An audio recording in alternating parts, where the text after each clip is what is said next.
Well, welcome back to the Dare to Be Great, Dare to Be You podcast. My name is Sean. I am your host. And if you like honest, vulnerable, and real stories about what it takes to not only become great, but self-confident and bold enough to be yourself, then this show is for you. Each of my guests started out as ordinary people like you and me, but have accomplished extraordinary things in their lives to be considered great, masters, or experts at what they have been called to do. Join me each episode for inspiring, encouraging, and meaningful conversations with diverse people from all walks of life and industry. Leaders and brave individuals who offer unique insights into the fields of arts, entertainment, business, finance, technology, healthcare, sports, psychology, recovery, self improvement, personal growth, and so much more. Whether you are in the same fields as my guests or not, I guarantee you will walk away from each episode feeling better about yourself and inspired to take the next bold step toward your own goals and aspirations. Your life will improve if you dare to be great and dare to be you. And folks, I have a very special treat here. A good friend of mine by the name of Chris Hennessy is going to talk a little bit about his journey in his most recent book, his first book, actually, Touched by Hannah. We're going to get into that in detail, but before I do, have a listen to this bio. Chris Hennessy is an award-winning filmmaker, author, and speaker. A Rice University graduate, he spent 28 years producing over 1,500 films for major clients, including Google, eBay, and the San Francisco 49ers. Since retiring from commercial filmmaking in 2018, Chris has built a multi-platform creative presence with 6.8 million combined views. His TV series, Yolo YoYos, there's a tongue twister, won Uh-huh. Best New TV Cable Series in 2019. His documentary, Miracles on College Street, earned the Film Heals Award at the 2022 Manhattan Film Festival and top five Best Documentary honors. Chris shares monthly essays through his HennSchtick newsletter on Substack, blending humor with unflinching honesty about living with stage 4 cancer. His memoir, Touched by Hannah, A Man with Cancer, His 1 Pound Newborn, and Their Fight for Life, launched to 125 standing room only crowd on November of 2024. Chris and Hannah are planning a 2026 Northern California book tour and a national podcast tour. He's a member of the California Writers Club, Sacramento, and Elk Grove Writers Guild. Welcome, my buddy Chris. How are you?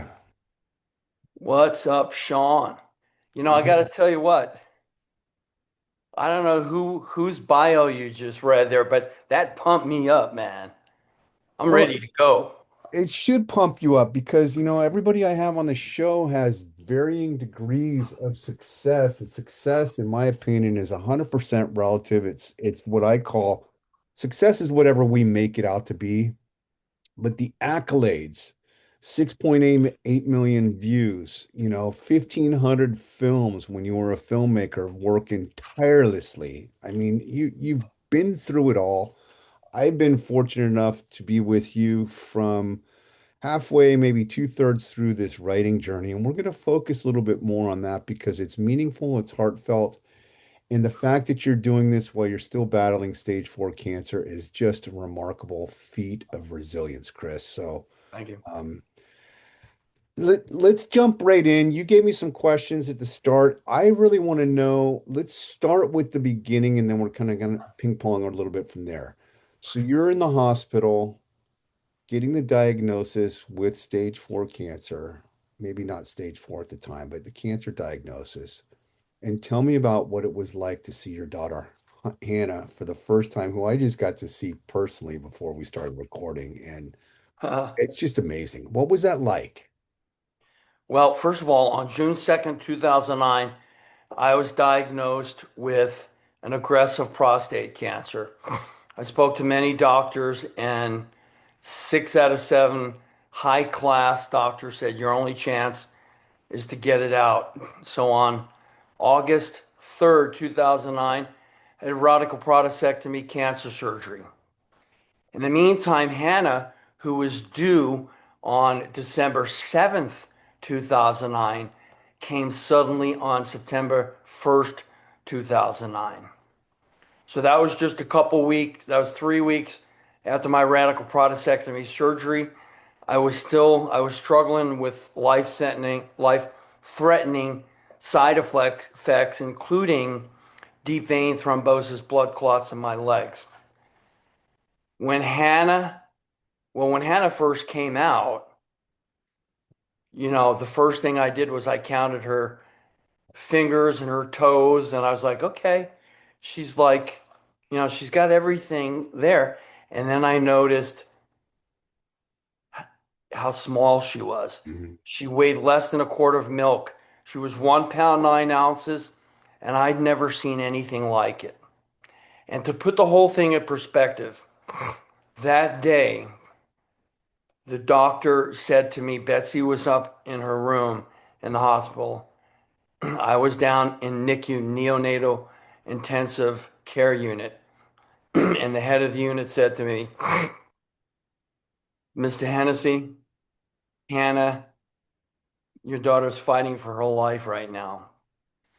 Mhm. And those words just slid open my chest and removed what was left of my heart.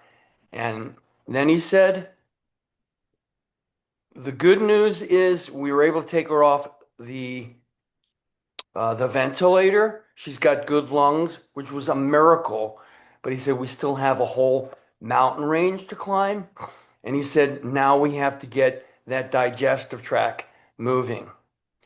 And I looked in the incubator at 1 pound, 9 ounce Hannah, and I thought to myself, could that, could my daughter even have a digestive tract system? Yeah. So it's pretty shocking. Yeah, and you look at the cover of his books, folks. This will be recorded and put out on YouTube as well. But get a copy of his book, Touched by Hannah, that just came out. And on the cover, there is a photograph of, out of perspective, how small Hannah really was in relation to Chris's hand. I mean, just tiny, less than, you know, barely in between two palms, I would imagine, right? Exactly. Yeah, it So was good. this whole journey, Chris, has been I've been through you since you were working on the rough draft. You had to take a little bit of a hiatus. It's like life, as if life doesn't throw us enough curveballs. A couple years into writing the book, your father passed. So I have not talked to you. This is going to be off the cuff somewhat because you put it on here, but Oh, yeah. tell me about your relationship with your father and how that impacted your ability to write and how you processed that on top of everything else that was going on at the time. Yeah, started writing in around 2013 or 14, and dad passed in 2016. And I think it affected me so much because my entire adult life, my family lived in Long Island, New York, and were Yankee fans.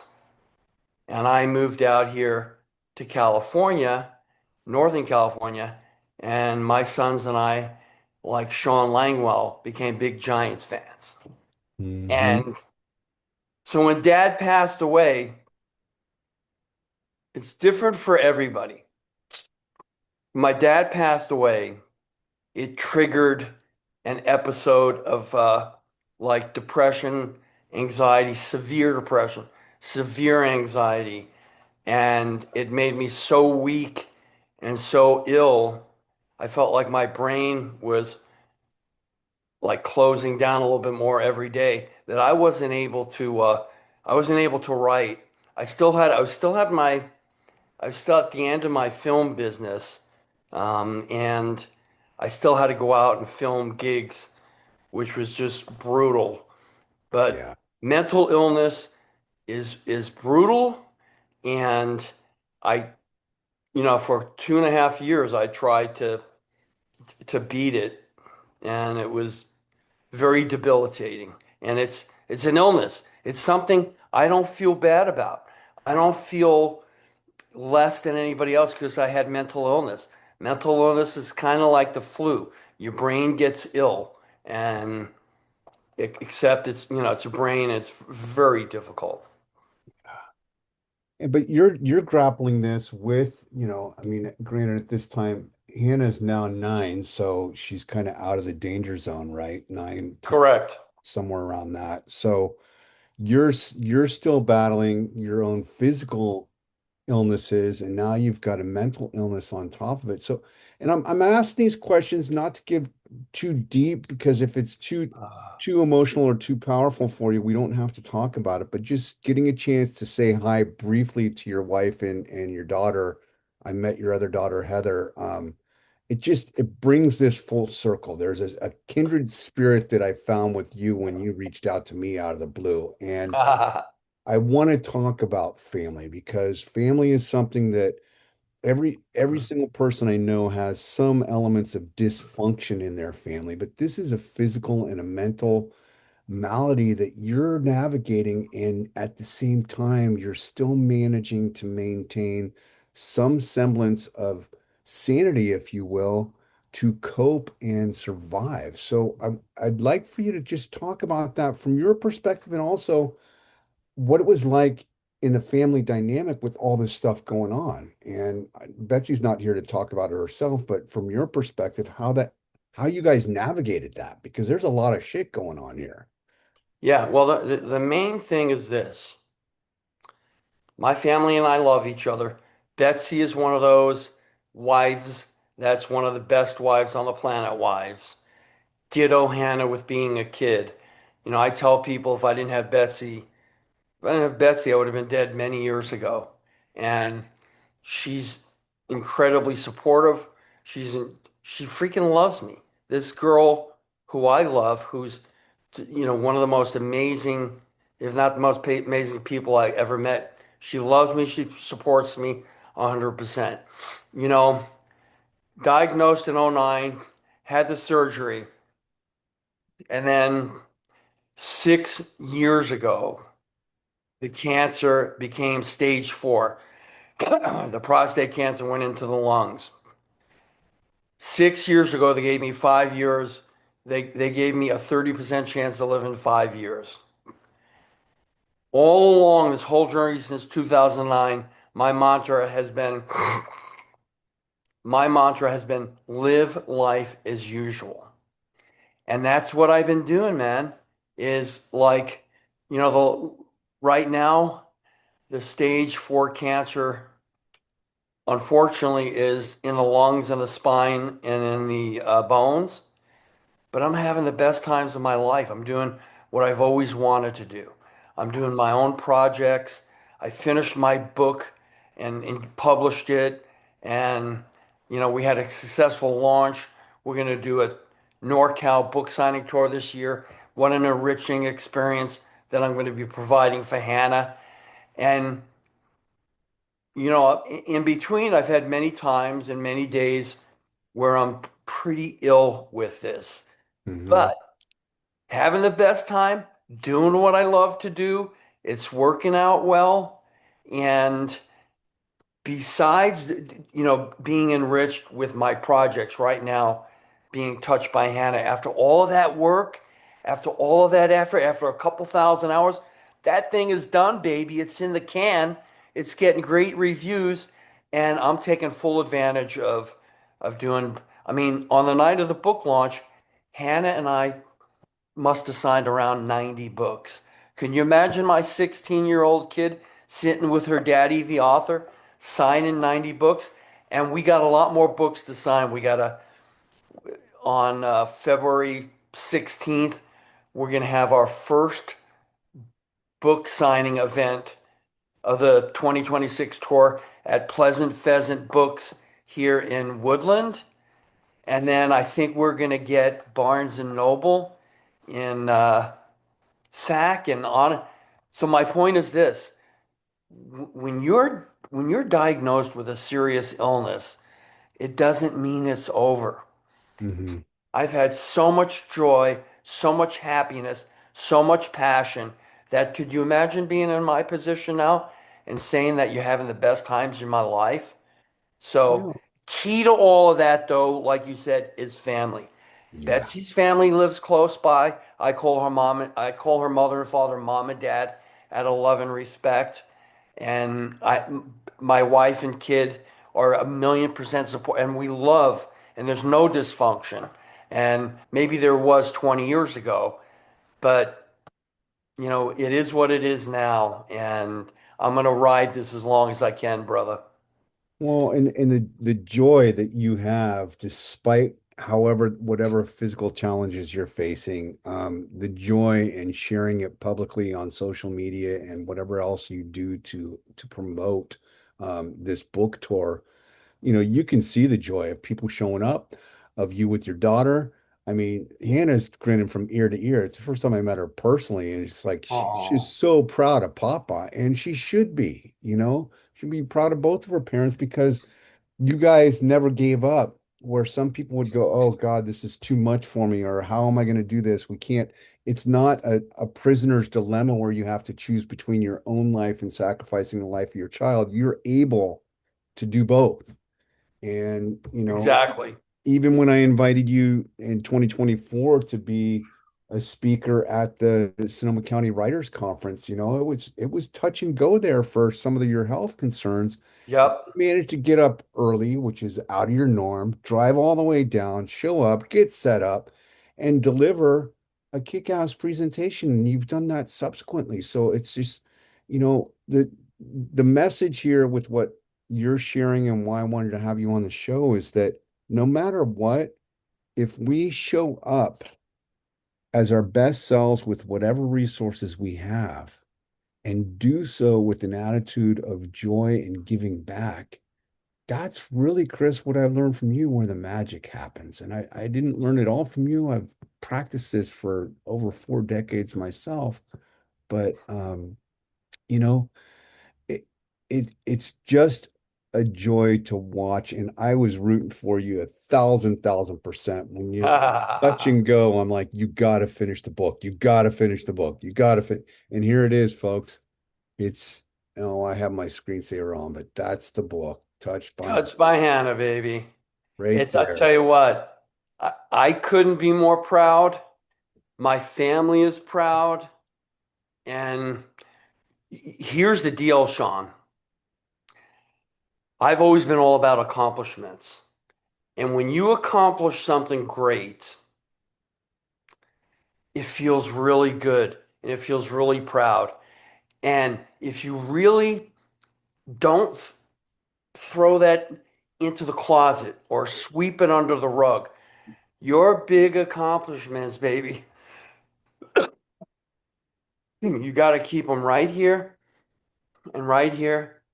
Always know and remember what you did, because those accomplishments are going to lead to more accomplishments. And it's a snowball effect. And it's a wonderful thing. And I'm just hoping I have the opportunity to keep on doing this, because realistically, I have enough projects in mind to keep me busy the next 20 years.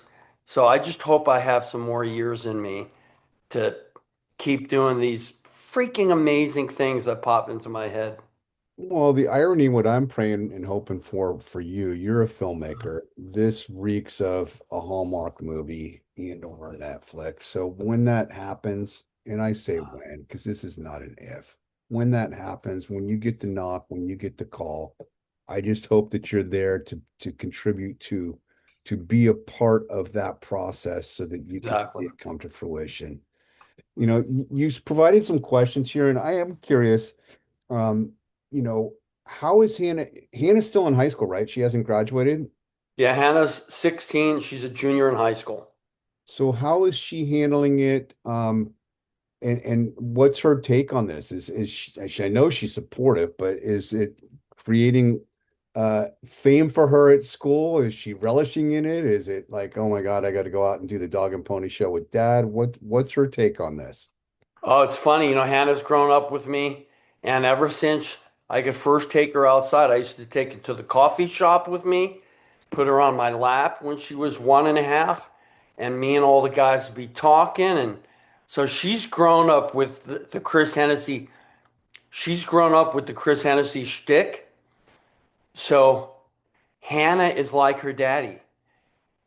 When she has a microphone in her hand, she's happy. She's I got a love it. lot of experience, and one of the things that's going to make our book tour unique and special is the fact that it's not just Chris Hennessy going to get up there talking. Hannah gave an incredibly upbeat, motivational talk at the book launch, and she'll be doing that again at our subsequent book signings. So no, she loves that. She's very proud. She's got a book written about herself. She's so proud of her dad, and she's so proud of sharing our story and in uplifting and motivating people. And it's just nothing. This whole thing isn't about Chris and Hannah getting popular. It's about Chris and Hannah doing their thing, doing what they love to do, uplifting, motivating, and bringing joy and bringing laughter to people and making them feel good. And Hannah loves to do that like her daddy. So, we've got some things booked for the year. We're still booking. And, I'm hoping that I can live the entire year because I really think that it really is going to be just not only an epic, uplifting, wonderful experience for me, but for my kid. Absolutely. And you're gonna do it. You need to see this all the way through until somebody else decides that it's time for you to move on and leave this legacy beside. Let's dive into some of the mechanics briefly because you've talked about it. You walked me through this process. You had a 2-year hiatus when you were grappling with the grief and battling depression with your father. Um, you and I have had conversations off air about the serendipities that happen in life. So walk us through how you were able to connect with Cecil Murphy and how instrumental and influential he was in helping you finalize and shape this book. And then we'll dive into some other questions for the writing audience out there. So, after a couple of years of not being all right with a mental illness, I got back into it. I found the right doctor, the right medication that went away for good. Worked really hard, and then in 2019 and 20 and into 21, I had to take another hiatus from writing because I've created a TV show called Yolo YoYos, which Mm. became like a regional hit show with award-winning episodes, and that was another enriching experience because the log line of the show is Hannah and friends fun and uplifting adventures through Yolo County and beyond. And we just had the best times. A lot of it was ad lib. The girls loved doing it in front of the camera. It's too busy. I created 24 episodes of that in 2 years. It was a lot of work. I'm so glad I did it. It was so enriching. I got some memories and in the videos. And one of the films I created was a promotional video for Touch by Hannah called, like I said, Miracles on College Street. That's an award won most inspirational at the Manhattan Film Festival in New York City. It took runner-up best cable TV episode West Coast at the just like a month later, and down in Silicon Valley we went to that. Then I got back into writing, and through the years I rewrote that manuscript about 11 times, and Hmm. finally in around uh, 21 or 22, I got to the point where I needed help. This is crucial. Listen to this.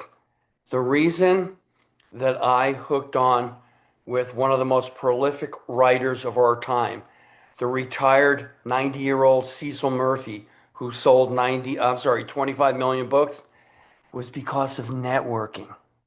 Mm. Now, I went to the California Writers Club Sacramento meeting, and my friend Pete Cruz had worked with Cecil, and we talked about it at the meeting. He says, I'll tell Cecil about you. He did, and Cecil Murphy got back to me and said, Hey, listen, man, I'm sorry, but I don't have any room for any more protege right now. but send me the first pages, 5 pages of Touched by Hannah. So I was pretty dejected, like, what am I going to do? I got to find an editor. He sent me a note back. I was like a week later, said, "Hey, Chris, I read the first 5 pages of Touched by Hannah. It's like the best 5 pages I've ever received from a protege. You hooked me on the first 5 pages.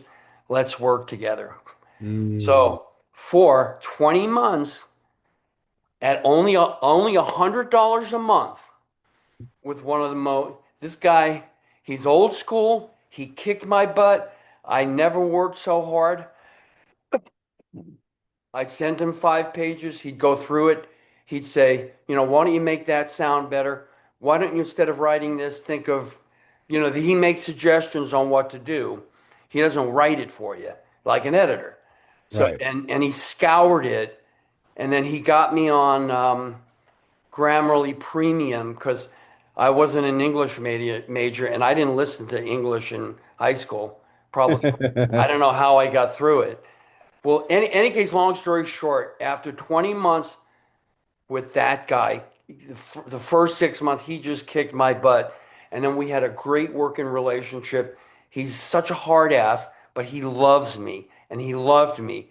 And he turned me, I joined California Writers Club maybe 12 years ago. I went to dozens of seminars. I networked with many authors that helped me during the process. And every time I rewrote Touched by Hannah, it got better and better and better. So after working with Cecil, he turned me into the writer I aspired to be. Touched by Hannah was finished. Long story short, he turned me on to somebody that proofread it. And then I went through it one more time, and it's published and it's freaking done. And it's the best feeling ever. Oh, baby. Because now, when you're selling your book, I don't got to worry about writing anything or changing anything or sending anything to cease. Here it is, baby. And being that I had a film and video production business in Silicon Valley from 1990, full time from 1990 to 2018, I not only produced 1,500 videos, but I was the marketing and promotion department. Mm. So now when it comes to marketing and promoting myself for this book stuff, book launch and the book event that's coming up at Pleasant Pheasant, I know how to do it, man, and I love Yes, it. you I do. I looked at several different publicists, and it's just like, I'm doing the publicity by myself. But see that's important too. There's a couple things that I want to just pull out. You already said don't miss this, and it's networking, and it is being vulnerable enough to ask for help and to have those uncomfortable conversations. Like we talked about, there was a speaker we had that talked about having uncomfortable conversations from a self-promotion standpoint. You've been doing it so much that it becomes almost second nature to you. I've done it throughout my sales career. It's different when you start promoting your own work because there's just psychologically there's an emotional attachment. You want it to succeed. You don't want to face the rejection. That's never ever going to go away. I don't care if anybody says differently, but it does start to go away when you just get in there and do it. And It the does. point is find people that are where you want to be or have stuff and skills that you want and get around them. Ask them, pepper them with questions, right, Chris? Because I mean, how are you going to know, A, if you don't ask, and B, if you don't have enough courage to start doing some of the stuff that is out of your comfort zone? For you, self-promotion and publicity is not a problem. I'm stoked that you got the creative part done because that's the creative's one thing. The editing is a grind for most people. I don't have the patience for editing. I hire the editing. I do as much as I can before I hand it off. But now we get to shine. Now you get to shine and promote and talk and do all the things that are second nature for you. So um, you know, talk briefly because you've done a whole seminar and you've done multiple seminars on this, but talk briefly about what that looks like. You've already lined up Pleasant Pheasant. You've got you just posted it yesterday or the day before about knocking on the door to Barnes and Noble.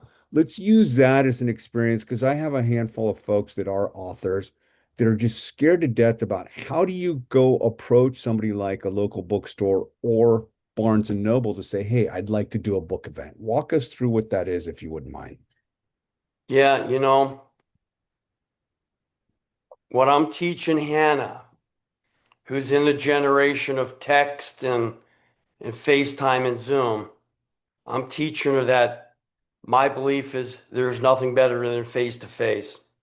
So last week, I took a journey into San Francisco and I had 5 bookstores I wanted to potentially work with. So I dropped into the 2 Barnes and Noble in Sacramento. One is in Citrus Heights, one is in Arden Mall. I dropped in there, and when I dropped in there, I went to the information desk Hmm. and I said, "My name is Chris Hennessy. I'm an author with a huge following." I showed her my book, It's Touched by Hannah, a memoir, and I would like to know if I can speak to your event coordinator, the person that does events. I'm looking at getting a book event here. And I have found that they sometimes when you walk into places, they fluff you off. Well, when I walked into the Arden, they said, "Oh, excuse me, we'll send Sasha out. She's the assistant general manager of the store, and she's the one that does the events." Sasha came out, and she pretty much let me pitch to her right then. Hmm. And I got my pitch down. You got to know your stuff. I'm glad that you're interjecting this because that comes with the preparation before you go knock on the door. You got to have an idea of You what the heck's got to going know your stuff. And I walked in there with a paper version. on. I walked in there to each of those places with a paper version of my event proposal, and I handed it to her. Shh. Couple of the other peoples, they took my book. She didn't want the book. She wanted the paper proposal. Then I said, "You know what, Sasha, I would also like to email you this." So she wrote down her name, her email, and she looked at me and she said, "It'll probably be in the summer, Chris." So I think she gave me a yes, Hmm. and I think she's going to get back to me early spring. And she asked me right on the spot. She asked me, "Do you have an internet presence?" And I Hmm. said, "Yeah, I've got 11,000 on Facebook. I've got 5,000 on LinkedIn. I've got a newsletter. I got blah blah blah." And and then I told her briefly about the book launch. I have a video of that book launch, a 4-minute highlights video from a book launch, which if anybody watches even the first minute of that, they'll go, "Holy crap, these guys know what they're doing." They drew people, they sold books, they got so basically, and then the other Barnes and Noble, the event coordinator wasn't there. The gal gave me the email. I sent the girl an email, and it turns out the Barnes and Noble that I want to work with is the one where I saw the decision maker. I also walked into Capital Books, which is another one I would really like to work at, and I got to talk to the decision maker and give her my book. So I think, and you know what I said to Sasha? Listen to this. Here's what I said besides being myself and making Sasha chuckle a couple times, making a smile, but also being completely 100% confident in myself and in my book and giving a very short sales pitch. When it was all over with her and the girl at Capital Books, I said, "Sasha, before I leave today, I would just like you to do one more little favor for me." Sasha looked at me. She said, "Oh, what's that, Chris?" I said, "Have a wonderful rest of the day." And I left Sasha smiling. So I'm thinking she thought, this guy, obviously, he's a speaker. He knows his stuff. He wrote a book. He was a filmmaker, and he's a cool dude. And I don't know about you, but if I'm gonna work with I want to work with somebody that's cool. And Yes. you got to remember when you're working with these people like Barnes and Noble and stuff like that, you have to be 100% of a team player. Yes. You do. And the other thing, because I back ended into it, similar story when I came out 10 years ago when I did Beyond Recovery, the first book I wrote in a memoir. I I was like, I want to get this into Barnes and Noble. I didn't know the first clue on how to do it. I wanted to get it in our local bookstore, Copperfields, which has 9 bookstores through Sonoma and Marin. Wow, really? Yeah, and I went and for the local one, I took pictures. I visualized getting my book on the shelf. In my mind, it was a done deal. I didn't know how the heck I was going to do it. It turns out that I had Copperfield is one of my clients for my day job at the Marin Independent Huh. Journal. And previously at the Press Democrat. So I had access to their event coordinator from a business perspective. And I just had a conversation with her. And she says, when you get ready, let me know. And I did. And we didn't do anything. We did something small for that. It was just a meet and greet event. But with subsequent books, Uh, she gave me airtime to have a talk at the bookstores, which is like phenomenal. And the same thing with Barnes and Noble. I'm like, how do I do this? Well, I did something. Our editor said you can't promote because it's a conflict of interest, but you can write an op-ed piece, which is called Marin Voice for the paper. So I wrote an op-ed piece about recovery, about addiction stats in Marin County, about the opiate addiction crisis. And I said, by the way, I just released a book and I'm going to be at Barnes and Noble in Corte Madera on such and such a date. I had people show up literally with the news clipping of the newspaper article saying, is this you? I'm like, yeah. The point is, I didn't know anything about anything. So for those who are listening, Chris, and you know this as well as I do, you don't have to have it all figured out. You have to have an idea. You have to have the confidence. You have to have a yep. product. But the most important thing is to show up as your authentic self and Yes. connect. And you said be a team player. You have to play within the rules of what their structure is, whether it's putting the book on consignment, getting them to pre-order it through Ingram Spark or whatever it is. I Mm. prefer consignment because I get more money when I do that, even though I have to pay shipping. But the point is, you find out as much as you can and you have an idea of who it is that you want to approach and go for it. And it's fun, isn't it? It's fun Oh, it's making very people happy. rewarding. It's very rewarding. It's very fun. Absolutely. Like right now, I found myself, so the first event on our 2026 NorCal book tour is going to be the Pleasant Pheasant book signing and greeting and reading event on February 16th. And I find myself already being consumed and getting ideas on how to promote it and market it and it's fun. Now with me, with my now I'm retired and with my illness and the crap I'm going through, having stuff like this to do, there's no doubt it helps keep me alive. Yeah. Well, the good news is we're doing this. I didn't know that you had that date secured. I didn't pay attention, but we'll get Oh, this edited. I don't edit it. It goes live. This is about as live of a show as you could have okay. without it being a live stream. So I'll drop this out so you have plenty of time to use it. I'll give you the raw file so you can slice and dice because you're a filmmaker. If you want to slice and dice segments of this, Absolutely. and for the listeners, I'm going to do something at the tail end here. You may or may not like it, but I'm going to give Chris an opportunity to do a self-promotional plug so he doesn't have to record it. You get to experience that as a listener and a viewer of how he taught me how to do this thing. So that's a little free prize inside. Don't cut this off. Listen to the end because we're going to do that impromptu because he did it for me. So, um, are you cool with that? Absolutely. Okay, I figured you would be.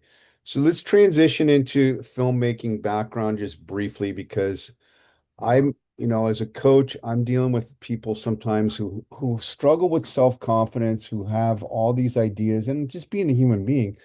I am not that person. I'm not good enough. I'm shy. I'm introverted. Da da da.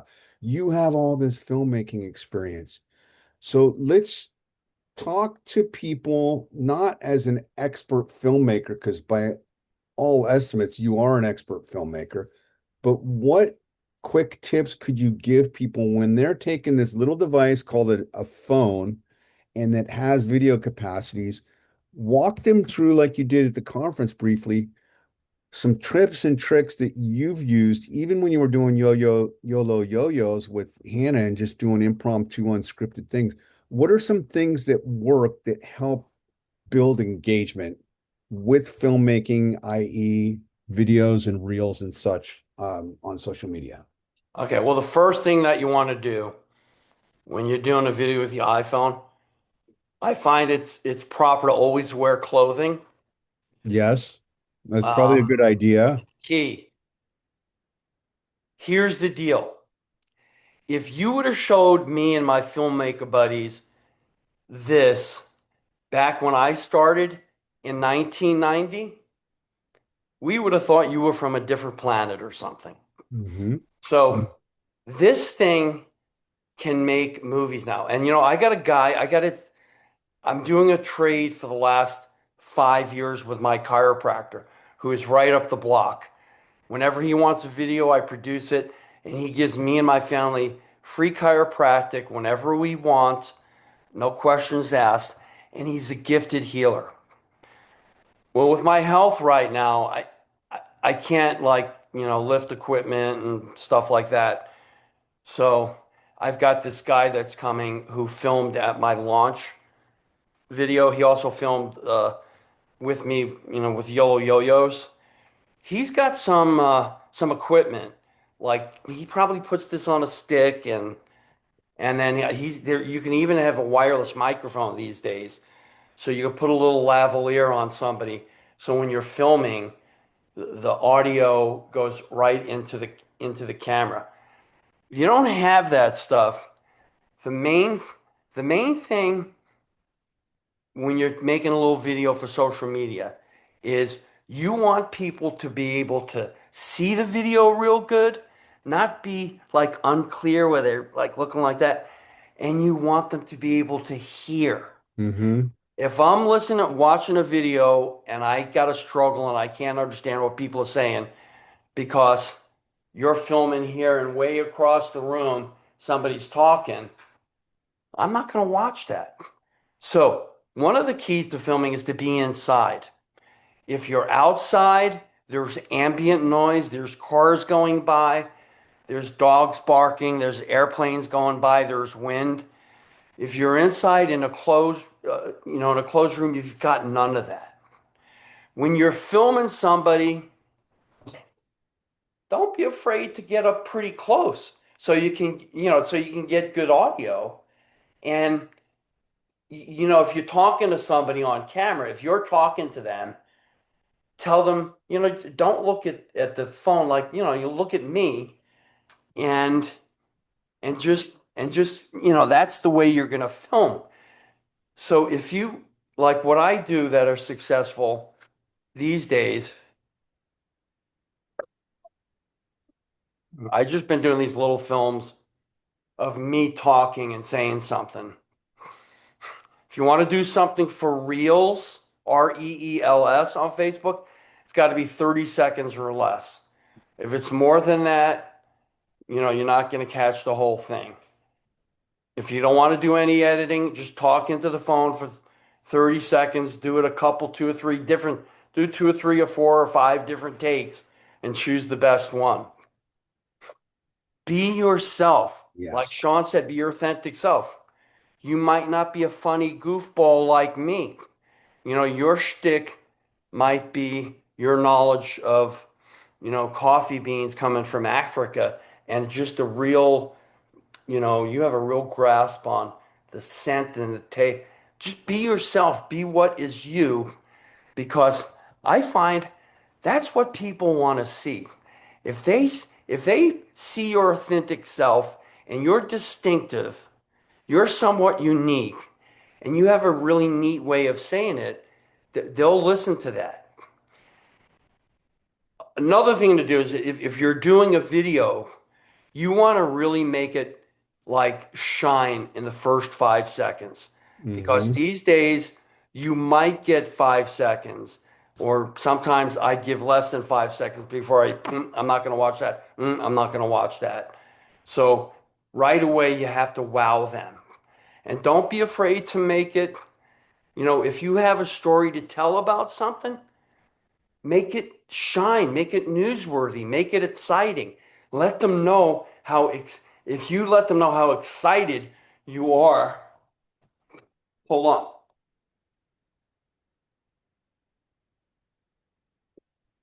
Ladies and gentlemen, let me tell you something. I wrote a freaking book. And I guarantee you, in college and after college and for the next 20 years, I could have been voted by the people that know me as the person least likely on this planet to write a book. And I know it's a good book because I put all the effort into it. I put all of the work. I never cut corners. I never took a shortcut. And Cecil Murphy told me it was a great book. And so I know it is. And if you give it a shot, if you look at it and read it, just read the prologue and maybe you'll want to read the book. You gotta you when you're talking on camera, if you're really passionate about something, don't be afraid to let it show. Don't be afraid to let it out. Maybe it's because, I interviewed in producing those 1,500 films. What makes me unique is I interviewed about 10,000 people on camera. And many of those 10,000 interviews were like completely ad lib. I might have known a little bit what I was going to talk about. But I am so comfortable in front of the camera. With me, it's a no-brainer. With you, if it is something that you're worried about, just the more you do it, the more you'll get better and the more you'll get comfortable. But I tell you, a lot of people like it. And if you like it, you just got to do it more and make it more professional and more entertaining. You got to make your videos somewhat entertaining. And that means, for me, it means making people laugh, maybe making them cry, making them go, wow, might be So something. here's what we're going to do. Just one little tidbit thing, because I don't know the difference on this. I believe that for most reels, you want to shoot in vertical format if you're using a mobile device, correct? Although some can be horizontal. Does it really make that big of a difference? Yeah, it's a really good question because I think if you asked me and you asked Hannah, I think you get two different answers. The Yeah. professional way to do it and the way that makes it easier is like this. If I'm editing on Final Cut Pro, Yes, I got a full picture here that fills the frame. A film like that, it's going to be thin and narrow, and exactly. I don't like that. But I think if you're shooting for TikTok, you shoot this way. And like Yes. the thing that let me tell Sean, you know what I like about TikTok? A lot of parents are like, "Oh, I don't want my kid TikTok. I don't want my kid." I don't mind Hannah on TikTok because she sees some really cool stuff and whatever. But Hannah has personally produced. She's probably produced 1,500 films on TikTok. She has really accentuated her storytelling abilities by telling stories on TikTok. And some of the things that you can do on TikTok, like they got this little thing where the pictures do, like say if you put pictures in, they do some really cool things. But in Final Cut Pro, you got to edit that yourself. In TikTok, you just put the 10 pictures in and there's already it does it for you, Yeah. which is freaking amazing. So my point with that is, yeah, I think this is for if you're going to edit Final Cut Pro, Premiere, or that other Apple I uh, iMovie, I mean, there's certain iMovie, advantages to that because you can, like you said, TikTok. slice and dice it for a TikTok video. You can't take a vertically formatted video shot and turn it into horizontal because you have Correct. extra dark space. You have a bigger palette to play with. So all that aside, you're absolutely right. If you're going to shoot short 6-second spots on TikTok to drive traffic, do it vertically because it's easier for them to load it. So what we're going to do right now as we wrap up is we're going to get a chance because this guy is a pro's pro, and I'm going to put him on the spot because I know he can handle it. But I'm going to put on a role hat here that the I am the events coordinator at a major bookstore, and I want you to walk in just like you would and role play the shit out of this, Chris, and have fun and just tell me about this book. I heard, are you the author of Touched by Hannah? What's this book all about? Go. Wait, so you're the event coordinator? Yeah, you're going to tell me about this book. Touched by Hannah. It's a Yes. memoir. A man with cancer, his 1 pound newborn, and their fight for life. Hannah was due December 7th, 2009. She came suddenly on September 1st, weighing less than a quart of milk. And just 3 weeks before that, I had radical prostatectomy cancer surgery. The neat thing, not only is it about our battle to live, but it's also a tender love story about Mhm. me meeting my wife and our journey all the way up to creating Hannah. That's great, man. And let's give people the two spots that are coming up that they can find you in person. And we're going to get this episode out. Well, one for sure, the other one TBD. But where is the Pleasant Pheasant and what are the dates again? And then also, how do people get a hold of you and get a copy of this book? Yeah, you can get a hold of me at HennChris.com, HennChris.com, HennChris.com. And on HennChris.com, you'll find my cell phone number and my email, and you can learn about our book tour 2026. You can see some great memories from our book launch, which was November 25. You can see my speaking proposal for this year. I'll be speaking I got a California Writers Club, Mount Diablo, coming up on February 14th, I think. And, um, and then we're also going to try to get on more podcasts And and book signings. you're at the Pleasant Pheasant on what, the 16th of February? We're on the Pleasant Pheasant on President's Day, Monday, February 16th at noon. It's At the noon. Pleasant Pheasant Bookstore in Woodland. And Awesome. if you go on my website, you'll be able to find that. And then on February 28th, Hannah and I are going to be at the Davis Library doing the same kind of event.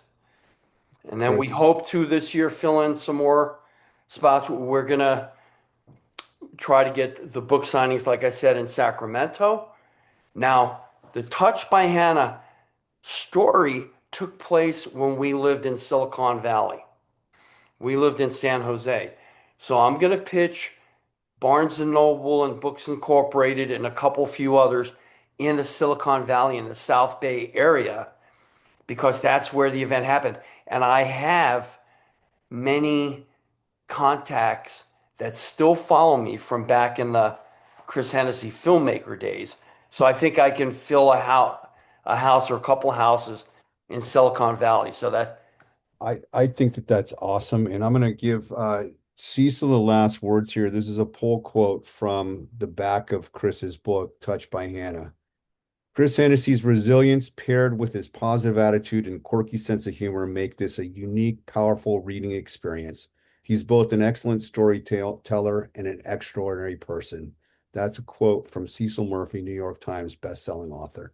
and if Chris, you can do what I do is go through these incredibly difficult, life challenging times. And during that, not only were we upbeat and positive, but I was making people laugh, so making doctors laugh, making everybody relaxed. Sorry, Sean. No, that's what it's all about. And just showing up to be yourself and living one day at a time to the best of your ability and doing the best work that you can because nothing is guaranteed for any one of us. And Chris, it's been a delight. Thank you for sharing a few minutes of your day with me and all the best on this work and wherever else this leads to. Um, Folks, this has been Dare to Be Great, Dare to Be You. I'm your host, Sean Langwell. Tune in next time. If you like it, share it, talk about it, and share it with your friends. Chris, thanks again, buddy. Thanks so much, Sean.